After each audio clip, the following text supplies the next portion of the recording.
Okay, hi and welcome everybody to some video notes on graphing. Yes, we're talking graphing again, but this time we're going to review our concepts just so we're clear in our head because we're going to move into systems here very shortly. And system means that we need to be very good at graphing. So let's get right to it. If we have a linear function, we'll start there. It's a nice easy spot to start. We know that we've got a couple of forms that we can graph from. And without changing our form, can we graph from them just to make things a little easier so we're not always changing forms? Because the less calculations we need right now, the better. So the first thing we're going to do is we're going to take a look at this first form. We notice that it's in the slope-intercept form, right? Y equals mx plus b. And here, if we were to graph from this form, we would recognize that slope is the rate of change of 2 over 1. Again, the coefficient of x. And the b is the y-intercept, and that's taken by this value here, which we're going to turn into a point 0, negative 2. So if we wanted to graph using those points of information, we would go down to 0, negative 2. We'd put a point, and from there then we would do our slope, which is up 2 over 1, up 2 over 1, and you get the idea. So we get a nice line. What you'll notice is the other two are the same linear function in a different form, so we should get the same line, but we'll highlight the points that we're finding. In the next form, we're going to find standard form, which is ax plus by equals c. You'll notice that we have our ax, our coefficient, and x, our y, and then there's the c on the other side, just as we should have. In this form, we like to do it by finding intercepts. So we're going to try to find the x and y intercept, which is essentially the cover-up method. If we use that, if we plug in 0, because every x-intercept has a 0 for y, that whole piece right there goes away. So we find out that 2x equals 2. Well, we can solve that super easy. X is going to be equal to 1. 2 divided by 2 is 1. So we get the point 1, 0, which we'll graph in a second. So if we go ahead and remove my little squiggles here, and this time we find the y-intercept, which means we plug 0 in for x, that whole term turns to 0. We find out that negative y equals 2, or y equals, oops, let me write a y there, y equals negative 2, or we get the point 0, negative 2. So if we graph these 2 points, we'll change our color for that. Let's change it to purple. So these two will be in purple, and I'm going to go ahead and graph the point 1, 0 right here, and I'm going to graph the point 0, negative 2 right there, and we get the same line. All right, so let's switch to a new color. We'll pick orange this time. And in the last form we're going to have is point slope form. And if we remember point slope form, we remember that this value in front of the quantity of x plus or minus whatever value is the slope. So we're going to go ahead and recognize that that's the slope. So m equals 2 over 1. You'll notice it's the same as the one from before. And additionally, our point that's in here is these two coordinates right here. This is the y coordinate and this is the x coordinate. Now, if we take them out of there, you do have to remember that in point slope form, there's supposed to be a negative right there. So if it is negative, that means positive values went in. If negative values go in, then they look positive. So this point happens to be the point 2, 2. Again, this is just a review. Find the other video if you need to refresh that. All right, so looking at the point 2, 2, we're going to go to 2, 2. Here's 2, here's 2. Boom, there it is. And then again, we can repeat our slope from there. So up 2 over 1, you can see my line's a little off there. Up 2 over 1, we're slightly off. And we could go the other way as well. So there's a quick refresher on how to graph from any form in linear functions. Okay, so let's review another thing that we're going to do with graphing, or another form of the way that we can graph. This one is the evaluation table. We might use an evaluation table if we're unfamiliar with the ways of how to graph a function, if we've learned them. And with absolute value, you'll notice, we're still kind of new at that. So maybe we aren't very familiar with our translations on this. So we're going to go ahead and go back to an evaluation table. The great part about the evaluation table is that it always works. It always does. You can do it for every function, even if you're not familiar with it. So let's go ahead and review how that looks. So let's take some values. You pick these. You get to pick these. And as you pick these values, you want to pick as many as you possibly can until you get a really good picture. So if you have to go past the table, then go past the table. If you have to jump around and do some negative ones too, then do some negative ones until you get a really good picture of the function. I happen to know what this is going to look like, so these will work pretty well. Let's do a couple.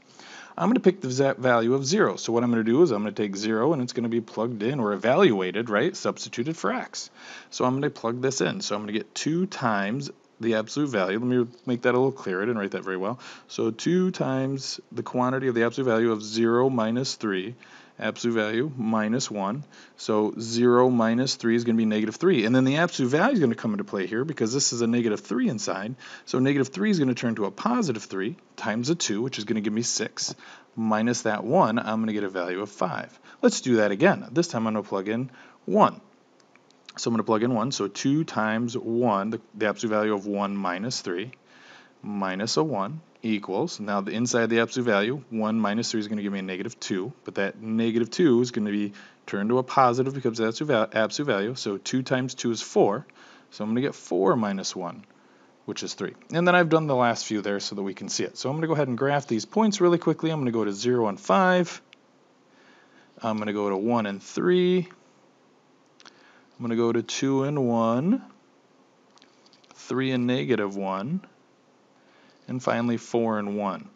And you can see that that shape of the absolute value is coming out right there. And we know that absolute value should be a V shape, so we can continue this pattern. We can see it's up 2 over 1. It does have a slope factor to it because it is a linear function of sorts. And then there's that absolute value. So that's an evaluation table. All right, so now that we've got some proper techniques for graphing, let's talk about some other things that we have to look at when we do graph. And there's going to be some changes of stuff that we've talked about in class, so we're going to look at them a little bit differently than we've done before. One is end behavior. We know what end behavior is. It's what's happening on the edges of the function. These happen to be the same function here. So what's happening at the edges here? We know that the business side, or the good stuff, happens right in the middle. But we also do like to look at just what happens as that function projects both left and right. What is really happening to the y values is what we want to look at. That's what end behavior is. And if we looked at this function here, again, these both being the same, then we know that the end behavior, if we were to use our arrow notation, is pretty easy. We would say, well, the left side is decreasing and the right side is increasing. And we're pretty good at that. The problem is that's a very unofficial way to keep track of it. What we'd like to use is something called limit notation, or something a little bit more formal. So let's take a little bit closer look at that. Here's what we're actually going to be saying, and then I'll show you what it looks like mathematically. All right, what this says, and let me erase a little bit of this so you can see this on the function, and I'll zoom in a little bit, is, well, let's look at this side first because it's the left side. All right, so if we look at this function, what it says is, as we look to the, it says, see how this part here says x gets more negative? So that means as we look to the left, and in mathematical terms, if we're on a graph and we're looking to the left forever, we like to say that that's going to negative infinity.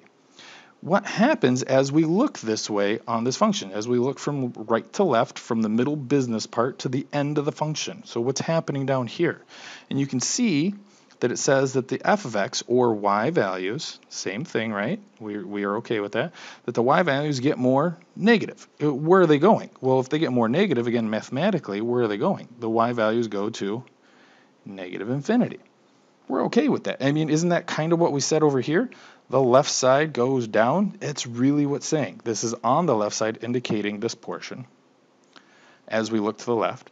And pointing down means that the y values are going to negative infinity.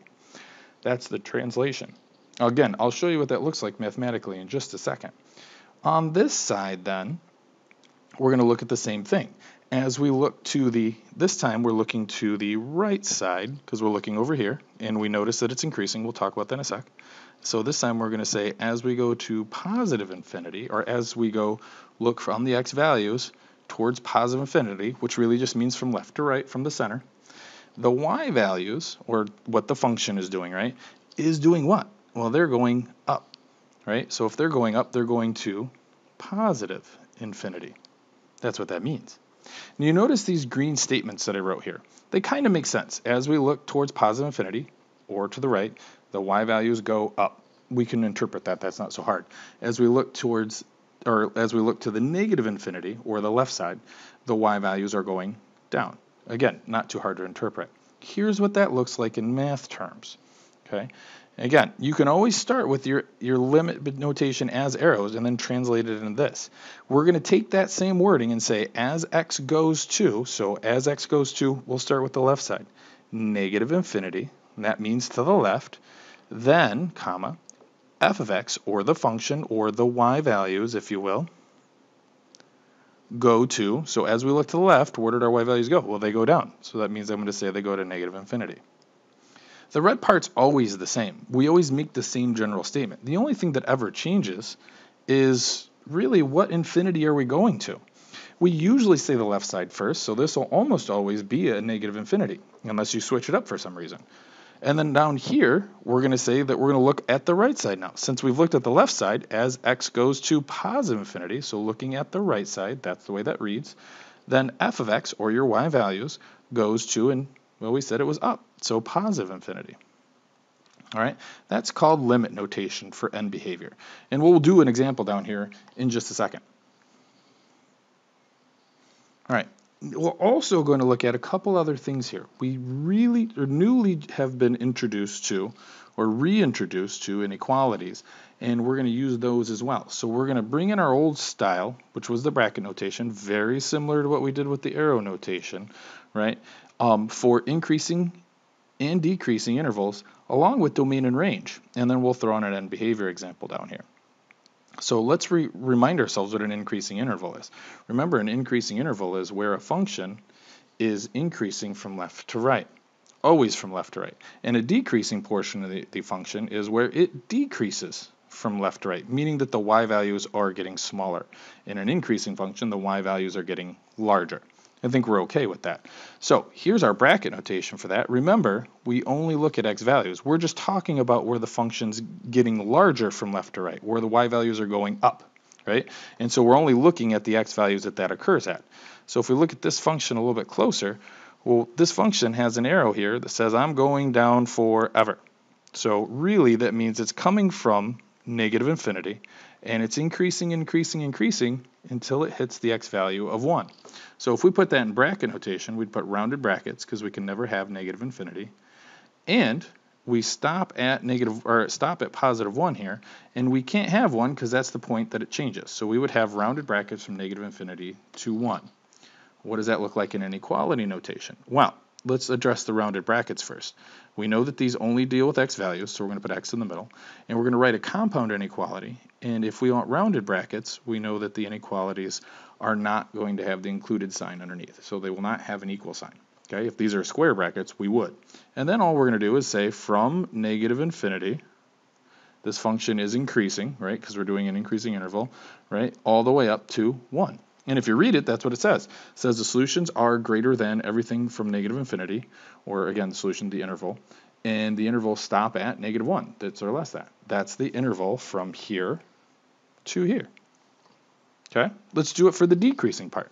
Well, it's decreasing from 1, again, not included, all the way over, because this goes on forever, it's going to keep traveling this way, to positive infinity. Again, let's translate that into inequality notation. 1 is less than or equal to the interval x, which is less than our top boundary, which is infinity.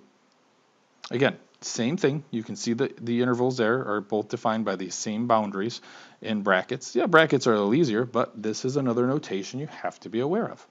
All right, so let's do this in domain and range again. So domain then, where is this function moving, or where can we find it from all the way from left to right? That's what domain means. So the domain for this in our bracket notation would be a rounded bracket, right, from negative infinity to positive infinity, because we can find this function forever in both directions. What's that look like in inequality notation? It looks pretty similar. From negative infinity, less than x, less than positive infinity. All right, let's do the range. So for range, how far down is this function going to go? Again, we're looking at y values. How far down is this function going to go? Well, it's going down forever. So the low end is going to be from negative infinity. And where's the upper portion? Well, the upper portion looks like it stops right here at 5. And then 5 is actually going to be included. So we're going to give it a square bracket. So what does that look like in inequality notation? Well, we're going to say from negative infinity all the way. And we're going to use a y this time because it's a range. And less than and included, because there's our square bracket, we're touching that point there this time, to 5. All right, let's talk end behavior. Let's do our arrow notation for that first. End behavior then, well, I got 2 slots here. We'll do this one as the left side, and we'll do this one as the right side. But for bracket notation or for arrow notation, it's pretty simple. we're going down and down. So it goes down and down. So let's translate that. Remember what our function notation looks like. We're going to write the red statement. If you look up here, we're going to write what's in the red, and all we have to do is signify what's the left side doing for the y values and what the right side is doing. So let's go ahead and write that. The left side then, so this side, down. So as x goes to, now we're going to the left side. So left side is negative infinity. That means we're looking at the left. F of x, or your y values, right, are going to, they're going down. So negative infinity. It looks trickier than it is, but you're kind of looking at it, you're like, it's the same pattern. All I have to do is say one of these with a negative infinity and which way it's going, up or down, with a negative or positive infinity. That's it. That's really all it is. This is the key piece. If you can handle this piece right here, the rest is pretty straightforward. It's the same thing each time. It's just a way to interpret it. Let's do the right side then. As x goes to, this side we're going to look at the right side, over here. So we're going to look at positive infinity. F of x, right, the function or the y values are going where? They're going down, negative infinity. Again, if you're nervous about this, memorize everything up to the highlighted part. That's the only part that you have to interpret. This will always be the same. As long as you do the left side first and then the right side, that's always the same. That's kind of nice. All right, that's everything I have for you. What we did then is we reviewed a little bit of our stuff that we're comfortable with, increasing and decreasing intervals, domain and range, and end behavior, all stuff we're familiar with, except for we made a new look for it, right?